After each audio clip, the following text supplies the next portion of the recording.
بسم اللہ الرحمن الرحیم۔ حضرت عمران بن حسین رضی اللہ عنہما نے کہا کہ نظر بد اور زہریلے جانور کے کاٹ کھانے کے سوا اور کسی چیز پر جھاڑ پھونک صحیح نہیں۔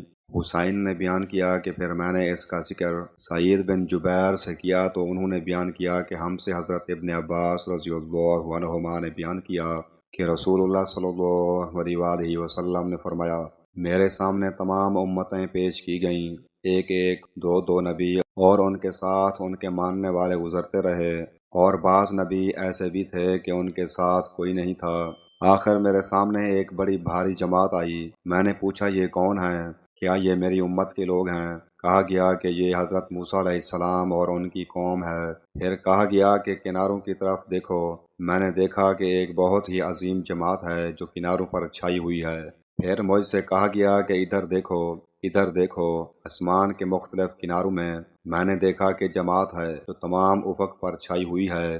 کہا گیا کہ یہ آپ کی امت ہے، اور اس میں سے 70,000 حساب کے بغیر جنت میں داخل کر دیے جائیں گے۔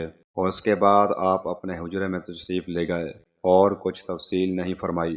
لوگ ان جنتیوں کے بارے میں بحث کرنے لگے اور کہنے لگے کہ ہم ہی اللہ پر ایمان لائے ہیں اور اس کے رسول کی اتباع کی ہے، اس لیے ہم ہی صحابہ وہ لوگ ہیں یا ہماری وہ اولاد ہیں جو اسلام میں پیدا ہوئے، کیونکہ ہم جاہلیت میں پیدا ہوئے تھے۔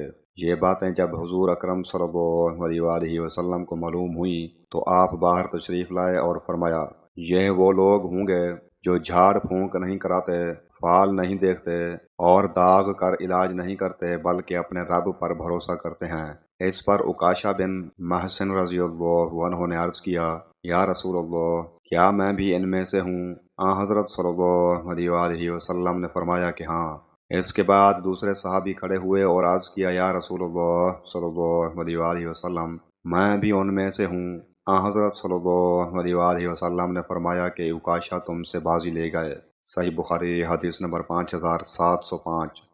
حضرت قیس بنت محصن رضی اللہ عنہا نے بیان کیا کہ میں نے نبی کریم صلی اللہ علیہ وآلہ وسلم سے سنا، آپ نے فرمایا، تم لوگ اس عود ہندی کا صدقہ استعمال کیا کرو، کیونکہ اس میں 7 بیماریوں کا علاج ہے۔ حلق کے درد میں اسے ناک میں ڈالا جاتا ہے، پسلی کے درد میں چبائی جاتی ہے۔ صحیح بخاری حدیث نمبر 5692۔